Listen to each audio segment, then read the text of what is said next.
आज जो संकट है उसमें हमें विदेशी मुद्रा बचाने पर भी बहुत जोर देना होगा कि पेट्रोल डीजल की खरीद पर जो विदेशी मुद्रा खर्च होती है, पेट्रोल डीजल बचाकर हमें वो मुद्रा भी बचानी है।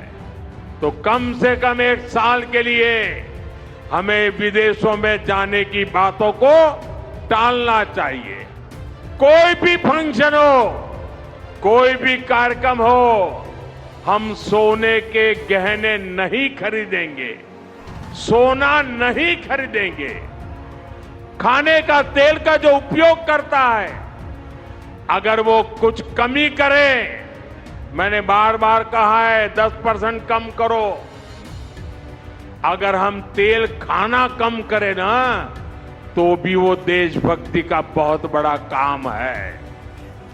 पुढील वर्षभर सोने खरेदी करू नका, परदेश दौरे टाळा, पेट्रोल डिझेलचा वापर कमी करा, असं आवाहन नरेंद्र मोदी यांनी रविवारी देशवासियांना केले। त्यांच्या या आवाहनावर विरोधी पक्षातील अनेक नेत्यांनी प्रतिक्रिया दिली आहे।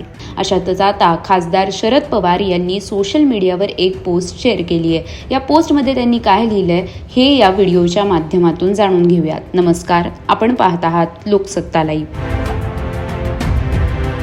शरद पवार यांनी सोशल मीडियावर शेअर केलेल्या पोस्टमध्ये लिहिलं, मध्य पूर्वेतील अस्थिर आणि युद्धजन्य परिस्थितीच्या पार्श्वभूमीवर देशाचे प्रधानमंत्री नरेंद्रजी मोदी यांनी 2 दिवसांपूर्वी काही घोषणा केल्या। त्याचा देशाच्या अर्थव्यवस्थेवर दूरगामी परिणाम होण्याची शक्यता आहे। या घोषणा अचानक करण्यात आल्याने सर्वसामान्य नागरिक, उद्योग, व्यवसाय क्षेत्र तसेच गुंतवणूकदारांमध्ये अस्वस्थतेचे वातावरण निर्माण झाले आहे।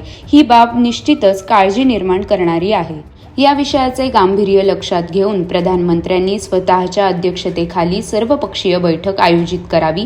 राष्ट्रीय हिताच्या प्रश्नांवर सर्वपक्षीय नेत्यांना विश्वासात घेऊन निर्णय प्रक्रिया राबवणे देशहितासाठी अत्यंत आवश्यक आहे। सध्याची आंतरराष्ट्रीय परिस्थिती लक्षात घेता केंद्र सरकारने अधिक संवेदनशीलता आणि व्यापक सल्लामसलत यांना प्राधान्य देणे आवश्यक आहे।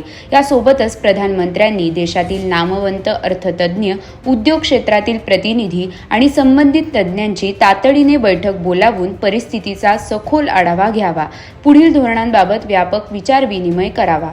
शरद पवार यांनी पुढे पोस्टमध्ये लिहिलं, देशातील जनतेमध्ये विश्वास आणि स्थैर्य निर्माण करणे याला सद्यस्थितीत सरकारचे सर्वोच्च प्राधान्य असले पाहिजे, अशी आमची ठाम भूमिका आहे।